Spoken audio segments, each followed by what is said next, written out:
مرحبا بكم في قناتي. اليوم سنرى كيف أصبح AI خطير مستحيل تصدق تغيره من هذا إلى هذا. حبيبها فاجأها وخلها تصرخ من الفرح. ونبدأ في أول فيديو. انظروا إليها وكأنها خارجة من عالم دينز.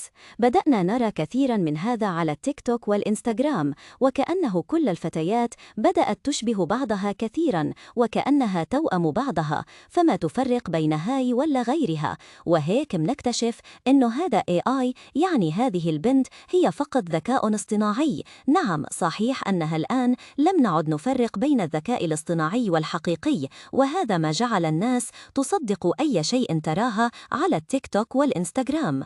هذه المرأة كانت تعاني من إبراز أسنانها الأمامية، وانظروا كيف كان التنمر الذي كانت تعيش فيه منذ الصغر.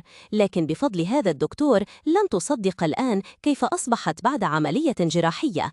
الآن سأريكم الفيديو بعد العملية الجراحية. لقد نجحت العملية 100%. سأعطيكم قناة الدكتور يلي عمل العملية واللي عم يعاني من هذا الشيء، كما يمكنك الذهاب إلى هذا العيادة وستحصل على أسنان بيضاء جميلة وأنت تضحك بدون أن ترى نفسك محرجاً.